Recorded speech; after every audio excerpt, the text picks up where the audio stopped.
The message arrived on a quiet Tuesday morning at SETI headquarters. At first, the scientists thought their equipment was malfunctioning. The signal was too clear, too perfect. Nothing like the usual random space noise they spent decades filtering through. Tom Reed, the head of communications, nearly spilled his coffee when the message began translating itself across his screen. The aliens weren't just sending signals. They were broadcasting in every major Earth language simultaneously. "We come in peace. Prepare for our arrival in 3 Earth days. We request audience with your diplomatic representatives." Within hours, the world's governments scrambled into emergency sessions. The message kept repeating, and global tracking stations confirmed a fleet of 12 massive objects decelerating as they approached Mars orbit. Commander James Porter stood at the window of his Washington, D.C. apartment, watching military helicopters sweep across the sky. His phone hadn't stopped ringing since the announcement. As Earth's leading expert in diplomatic relations and first contact protocols, he knew he would be called in. He just hadn't expected it to happen in his lifetime. "Commander Porter," the voice on the phone belonged to General Miller. "We need you at the Pentagon. Now." The next 3 days were a blur of meetings, briefings, and preparations. Porter studied every detail available about the approaching ships. They were massive, each one roughly the size of Manhattan, with a crystalline structure that seemed to bend light around them. The vessels moved with impossible precision, maintaining perfect formation despite their enormous size. Scientists confirmed the ships operated on principles that defied current understanding of physics. They'd produced no heat signature, no radiation, and seemed to ignore the basic laws of inertia. Whatever these visitors were, they were centuries ahead of humanity. On the morning of contact, Porter stood on the specially constructed landing pad outside Washington, D.C., surrounded by military personnel and government officials. His dress uniform felt tight around his neck, but he maintained his composure. 25 years of diplomatic service had prepared him for tense situations, though nothing quite like this. The air crackled with energy as the first shuttle descended from the mothership. It was smaller than expected, about the size of a passenger jet, but it moved with an ethereal grace that made Earth's most advanced aircraft look like children's toys in comparison. Porter noticed something odd about the shuttle. It seemed to shift colors as it moved, like a soap bubble catching sunlight. The surface rippled and flowed, suggesting it might be alive rather than constructed. As the craft touched down, absolute silence fell over the gathering. Even the birds had stopped singing. The air felt heavy with anticipation. A doorway appeared in the shuttle's side, simply materializing rather than sliding or opening. Light poured out, and in it stood a figure that made Porter question everything he knew about life in the universe. The alien was tall, nearly 9 feet in height, with a body that seemed to be made of living crystal. Light moved through its form in complex patterns, creating what appeared to be organs and systems. Its head was roughly humanoid, but with geometric patterns where features should be. When it spoke, its entire body pulsed with light in rhythm with its words. "I am Commander Gray of the Stellar Confederation. We have traveled far to meet you." The voice was perfect English, but it didn't come from anything resembling a mouth. Instead, the words simply appeared in Porter's mind, clear as day. He could tell from the reactions of those around him that they were all hearing it in their native languages. Porter stepped forward, his training kicking in despite his amazement. "Commander Gray, I am Commander James Porter. On behalf of Earth, welcome to our world." The crystalline being's lights shifted to a warm blue color. "Commander Porter, we have much to discuss. Your world has something we desperately need." Porter felt a chill run down his spine. Here it was, the real reason for their visit. He steeled himself for the worst. Demands for resources, territory, or technology. "Please," Porter said, maintaining his diplomatic composure, "tell us what brings you across the stars to Earth." The alien commander's response would change the course of human history forever, just not in the way anyone expected. Porter followed Commander Gray through the alien shuttle's corridors. The walls pulsed with soft light, responding to their movement. Two human security officers accompanied them, their eyes wide as they tried to maintain professional composure in the face of such otherworldly technology. The journey to the mothership took mere minutes, though Porter was certain they had traveled beyond Earth's atmosphere. There was no sensation of movement, no turbulence, just a slight shimmer in the air. And suddenly they were docking with the massive vessel. "Our central meeting chamber awaits." Commander Gray's thoughts echoed in Porter's mind. "We have attempted to make it comfortable for human physiology." The doors opened to reveal a vast, circular room. The ceiling seemed to display a real-time view of space, showing Earth floating below them like a marble of blue and white. The floor was solid but appeared to be made of flowing mercury, rippling with each step but supporting their weight perfectly. Several other crystalline beings stood around what appeared to be a conference table, though it looked more like a piece of abstract art than furniture. Their bodies glowed with different colors, some green, others purple, and one that shifted through the entire spectrum like an aurora. "My advisory council," Gray explained, gesturing to the assembled aliens. "They are eager to begin our discussion." Porter took his seat at the table, noting that the chair adjusted itself to his body's shape. The security officers positioned themselves near the entrance, trying not to stare at the alien technology surrounding them. "Before we proceed," Porter said, maintaining his diplomatic tone, "I must ask about your remarkable ability to communicate in our languages. The technology behind it is impressive." The aliens' lights pulsed in what Porter would later learn was their version of laughter. "What you call technology," Gray responded, "we call basic courtesy. We've been observing Earth's communications for some time." "How long exactly?" Porter asked, his training telling him to gather as much intelligence as possible. "In Earth terms, approximately 50 of your years," one of the other aliens answered, its green crystalline form brightening. "Long enough to understand your Internet's complete evolution." Porter felt a slight unease at this revelation. "And what have you learned from this observation?" The aliens exchanged what appeared to be looks, their lights creating complex patterns between them. Commander Gray's form shifted to a deep blue hue. "We have learned that humans are unique in the galaxy," Gray stated. "Your species has developed something we have never encountered in our exploration of 12,000 worlds." Porter's heart raced. What could Earth possibly have that would interest beings of such advanced capability? Nuclear weapons, art, music.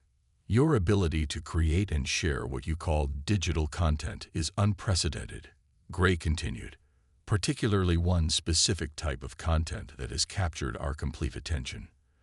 The security officers shifted nervously as all the alien beings' lights began to pulse in synchronization.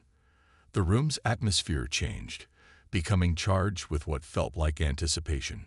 "Commander Porter," Gray's form brightened intensely, "we have traveled across 17 galaxies to reach you because your planet has mastered something we cannot replicate or understand, despite our advanced civilization." Porter leaned forward slightly. "And what would that be?" Before Gray could answer, the mercury-like table surface rippled and projected a holographic image into the air. Porter expected to see complex scientific equations or perhaps military installations. Instead, the image showed a tiny orange kitten, paws up in the air, batting at a piece of string. "This," Gray said, the alien's entire crystalline form glowing with excitement. "We need to discuss your planet's collection of cat videos."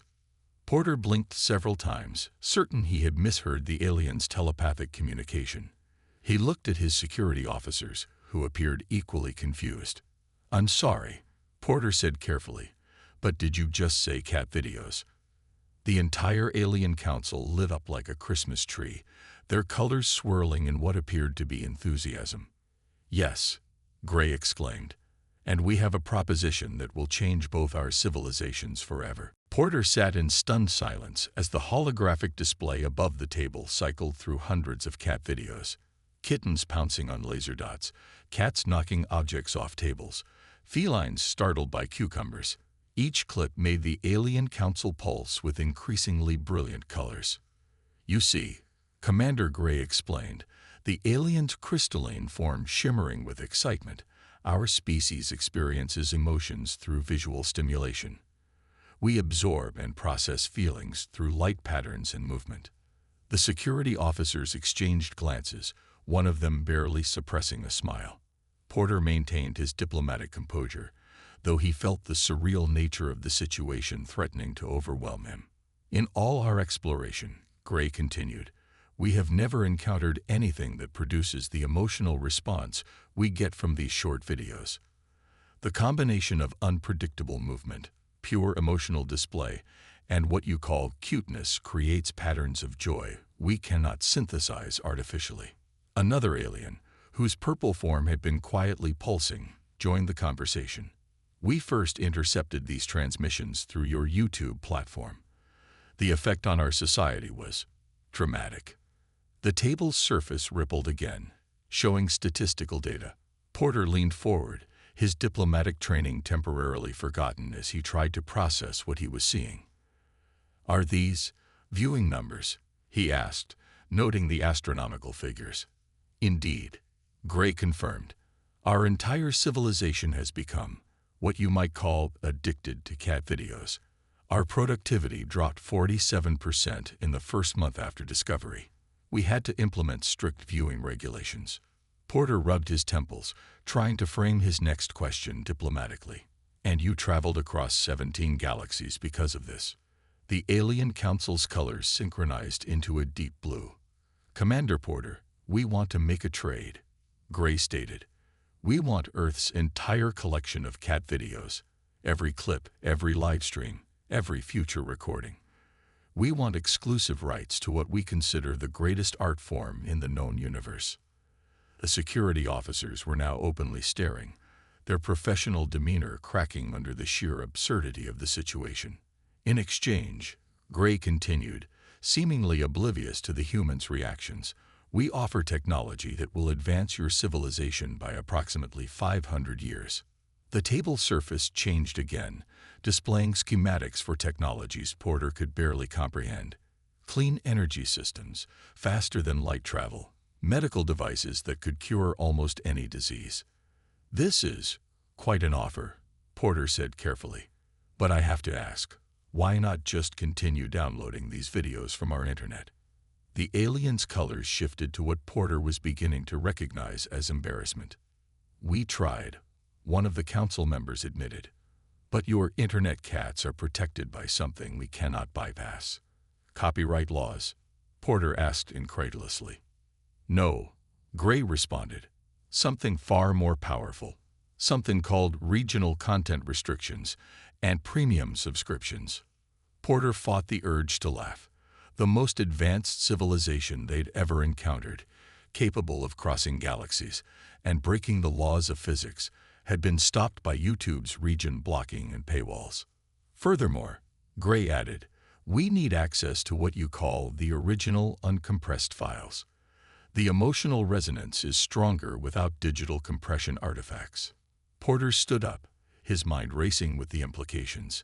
He would have to explain to Earth's leaders that the most important first contact in human history centered around funny cat videos. Commander Gray, he said, choosing his words carefully, I will need to consult with my superiors about this request. It's unprecedented. Of course, Gray replied, the alien's form brightening. But please hurry. Our civilization has been surviving on replays of Keyboard Cat for the past 3 months. As Porter prepared to return to Earth with this extraordinary proposal, he couldn't help but think that no one in the history of diplomatic service had ever faced a situation quite like this.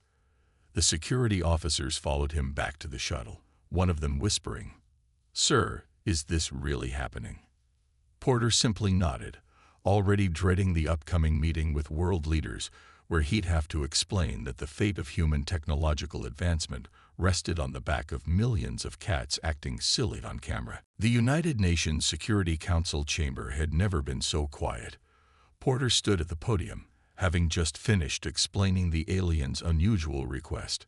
50 of the world's most powerful leaders stared back at him, their expressions ranging from disbelief to outright suspicion.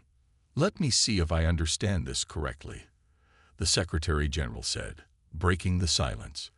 An advanced alien civilization wants to trade revolutionary technology for cat videos. Yes, sir, Porter replied, standing firm. They are particularly interested in something called Maru jumping into boxes. The Russian representative leaned forward. This must be some kind of trick. Perhaps these videos contain hidden codes they wish to decrypt. With all due respect, Porter responded, activating the holographic projector the aliens had given him. I believe their interest is genuine. The chamber filled with light as Porter played the recording of Commander Gray's species watching cat videos. The aliens' crystalline forms pulsed with such pure joy that several hardened diplomats found themselves smiling involuntarily. Their physiology is fundamentally different from ours, Porter explained. They experience emotions through visual patterns. Cat videos, with their combination of unpredictable movement and what they call pure emotional content, create something like a drug effect in their species. The Chinese delegate raised her hand. And what exactly are they offering in exchange? Porter projected the technical schematics above the chamber. Scientists who had been invited to the session gasped audibly. This, Porter pointed to one diagram, is a clean energy system that could power all of North America with a device the size of a refrigerator. This is a medical scanner that can cure cancer in hours. And this is the plans for faster-than-light travel. The chamber erupted in murmurs. The British representative adjusted his glasses, squinting at the projections. All this for cats. Not just any cats, Porter clarified. They want everything. Every video ever uploaded, every future recording, exclusive broadcast rights across the galaxy. They're particularly interested in something called chonky cats and kittens discovering their own tails. The French diplomat stood up, waving her hands. But this is absurd. We cannot base the future of human-alien relations on pet videos. An aide rushed into the chamber, handing Porter a tablet. He scanned it quickly, then cleared his throat. I've just received word that Commander Gray's species has made a good faith offering. They've provided plans for a basic atmospheric cleansing system. They demonstrated it on Venus an hour ago. He paused for effect. Venus now has breathable air. The chamber went silent again. They did this, the German representative said slowly, to prove they're serious about trading for cat videos. Yes, Porter confirmed. They said it was, and I quote, a small token of appreciation for the invention of the laser pointer cat video genre. The Secretary General rubbed his temples. Commander Porter, what is your recommendation? Porter straightened his uniform. In my 25 years of diplomatic service, I've never encountered a more genuine offer. They could have taken these videos by force. Instead, they're offering us technology that could end poverty, disease, and climate change. All they want in return is something we give away freely on social media. But why cats? Someone called from the back. Why do humans watch sunsets? Porter countered. Why do we find certain things beautiful or funny? Their species has found something in our cat videos that touches them deeply. Who are we to question it? The Secretary General looked around the chamber, reading the room. We will need to put this to a vote. But first, Commander Porter, is there anything else we should know? Porter nodded. Just one thing. They've specifically requested all existing episodes of Steinman's Cat be included in the first data transfer. Apparently, it's Commander Gray's favorite. As the Security Council prepared to vote on what would surely be the strangest trade deal in human history, Porter couldn't help but smile. Somewhere up there, a race of crystalline beings was eagerly waiting to binge-watch Earth's entire collection of feline-based entertainment. The future of human civilization would be built on cat videos. Somehow, it made perfect sense. The next week was unlike anything in Earth's history. Tech companies worldwide scrambled to organize their cat video archives. Google had called an emergency board meeting to discuss the unprecedented transfer of YouTube's entire feline-related content. Facebook executives were calculating just how many cat videos existed on their platforms. Porter found himself in a makeshift command center at the Pentagon, surrounded by an unlikely mix of military officials, tech experts, and professional cat video creators.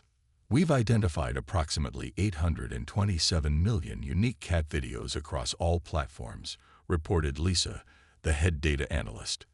That's not counting variations, remixes, or duplicate uploads. Porter watched the massive screen showing the ongoing cataloging process and how many are being uploaded right now. About 1,000 new ones every minute, Lisa replied. Ever since the news broke about the aliens' request, everyone with a cat is trying to cash in. The situation had indeed become complex. After the UN's approval of the trade deal, the internet had exploded with activity. #SpaceCats was trending worldwide. Pet stores reported a 500% increase in cat toy sales. Everyone wanted their cat to be part of the historic collection. Commander Gray's daily communications weren't helping matters. The alien leader had developed what Porter could only describe as fan behavior towards certain internet-famous cats. "Sir," a young lieutenant interrupted, "Commander Gray is requesting another update. They're particularly anxious about something called Keyboard Cat, the complete collection." Porter sighed. "Tell them we're working on it. And please make sure they understand that we can't force Grumpy Cat's owner to make new content." The negotiations had taken some unexpected turns. The aliens had started making specific requests. They wanted behind-the-scenes footage, director's cuts of famous cat videos, and exclusive rights to any new content featuring cats in space. A group of lawyers had been working around the clock to draft what they were calling the Interstellar Cat Video Treaty. The document was already 2,000 pages long and included sections on whisker rights and preservation. "Commander Porter," another analyst called out, "we have a situation. Russia is claiming they have a secret archive of Soviet-era cat videos they want to negotiate separately for." Porter rubbed his temples.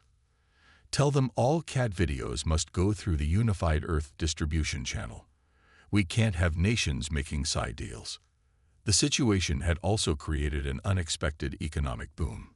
Pet companies were developing new toys specifically designed to create alien-appealing cat videos. Silicon Valley had 3 new startups dedicated to optimizing feline content for extraterrestrial consumption. "Sir," Lisa approached with another tablet, "the International Cat Federation wants to know if the aliens would be interested in live streaming cat shows." Before Porter could respond, the main screen lit up with an incoming transmission from Commander Gray. The alien's crystalline form was pulsing with excited colors. "Commander Porter, we have just reviewed the test package of Cats Knocking Things Off Tables compilation. Our scientists report it is even more emotionally stimulating than anticipated. We are prepared to throw in plans for gravity manipulation technology as a bonus." The room fell silent. Gravity manipulation technology for a compilation of cats being cats. "That's very generous, Commander Gray," Porter replied diplomatically. "We'll add it to the official agreement." After the transmission ended, Porter addressed the room.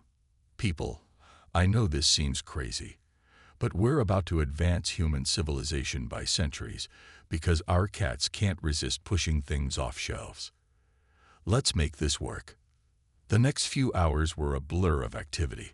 Contracts were finalized, data streams were organized, and somewhere in orbit, a race of advanced beings was preparing their equivalent of a streaming service for the galaxy's most valuable content. As Porter watched the first official transfer of cat videos begin, he couldn't help but wonder what future historians would make of this moment. Humanity's first major interstellar trade deal, built entirely on the internet's favorite pastime. A junior officer approached with yet another message. "Sir, Commander Gray wants to know if we can explain why cats are afraid of cucumbers." Porter smiled.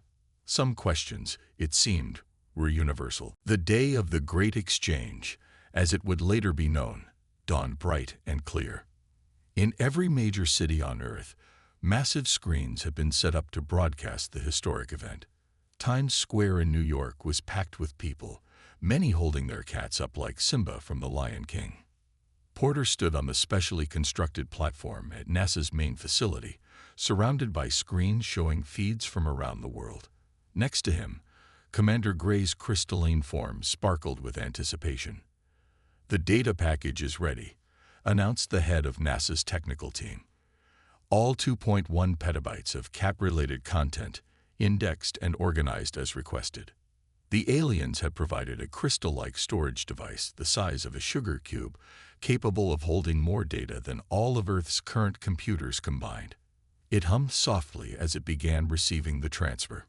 "We've organized it into categories as requested," Porter explained to Gray. "Kittens, adult cats, sleepy cats, surprised cats, and a special section devoted entirely to cats attacking Christmas trees." Gray's form pulsed with what Porter had learned was their version of joy. "And the premium content?" "Yes, the Lords of the Internet collection is included. Maru, Keyboard Cat, Nyan Cat, and all the others. We even got the rights to that video of the cat that looks like it's playing piano."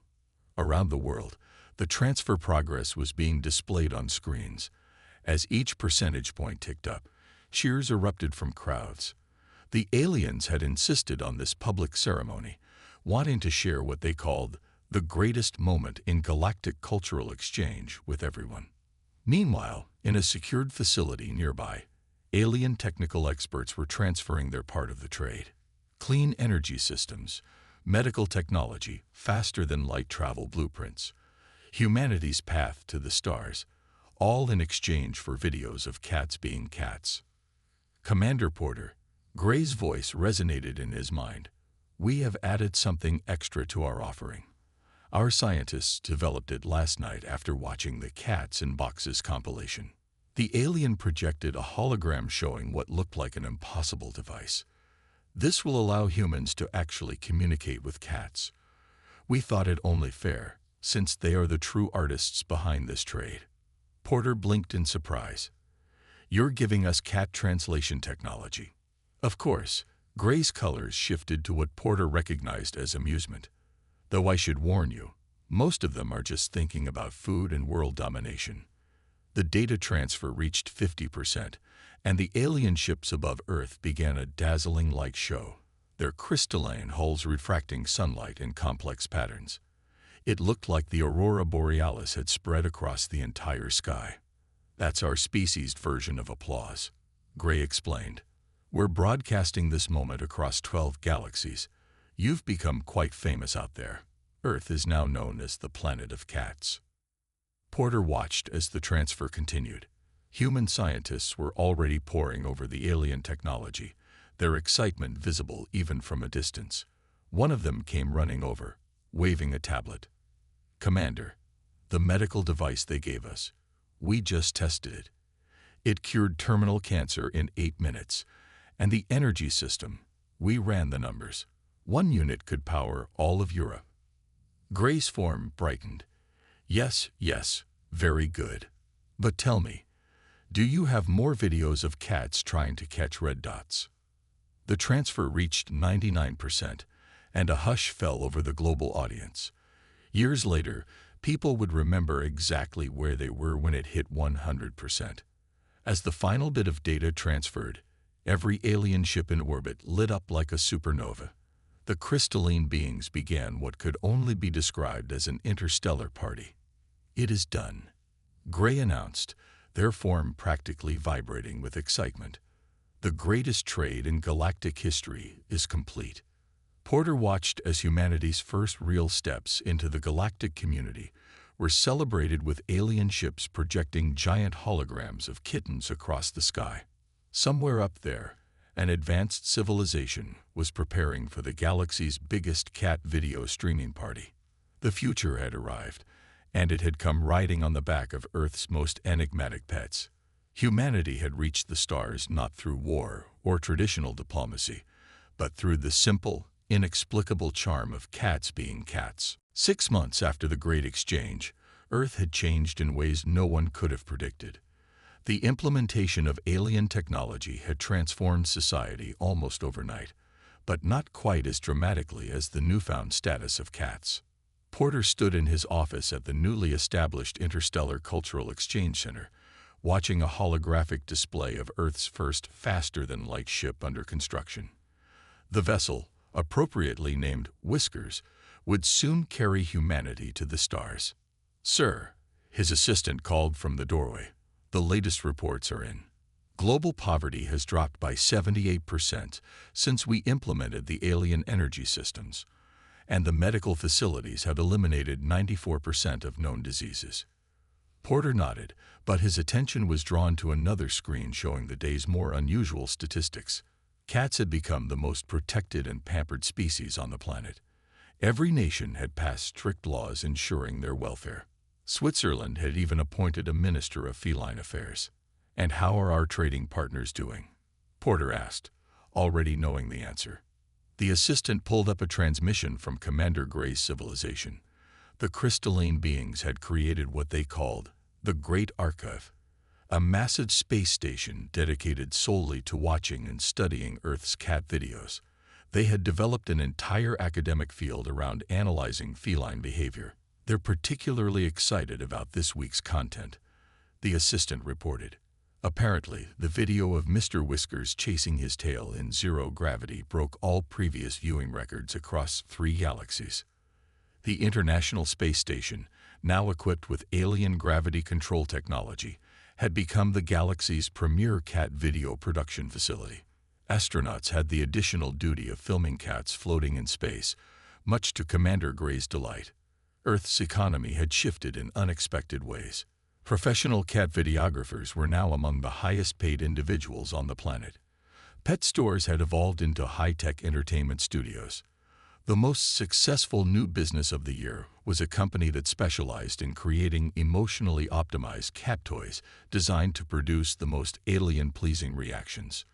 "We've also received another request from the Galactic Council," the assistant continued. "They want to establish an annual festival called the Feline Galaxy Awards.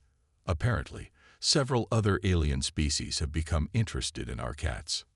Porter smiled, remembering how concerned everyone had been about first contact. Instead of war or complex political alliances, humanity had achieved galactic peace through shared appreciation of cats being silly. The alien translation device had revealed that cats had known all along they were special. As one particularly smug Persian had explained, "We've been preparing Earth for this moment for thousands of years. You're welcome." A notification flashed on Porter's screen, another transmission from Commander Gray. The alien's form was practically sparkling with excitement. "Commander Porter, we've made an amazing discovery. Your dogs also create interesting emotional patterns. Would Earth be interested in a secondary trade agreement?" Before Porter could respond, another message came through, this time from a different alien species. They were interested in trading advanced AI technology for something called baby videos. Porter sat back in his chair, realizing that Earth had somehow become the galaxy's premier entertainment provider. Humanity's path to the stars hadn't come through military might or scientific achievement, but through their ability to capture and share moments of pure joy. Outside his window, he could see the new interstellar cat sanctuary, where thousands of cats lived in luxury, their every antic recorded and broadcast across the galaxy. Above it, alien ships regularly visited Earth's orbit, their crystalline forms glowing with anticipation of new content. "Sir," his assistant interrupted his thoughts, "should I inform the UN that we might need to prepare for another trade negotiation?" Porter nodded, already imagining the headlines. Dogs, Earth's next galactic superstar. As he prepared for another round of unusual diplomatic talks, Porter couldn't help but laugh at how the universe had turned out. Humanity had worried about alien invasions, interstellar wars, and complex political negotiations. Instead, they had achieved galactic prominence through cat videos. The future had arrived, and it was purring contentedly in a cardboard box, batting at a piece of string, while the most advanced beings in the universe watched in delight.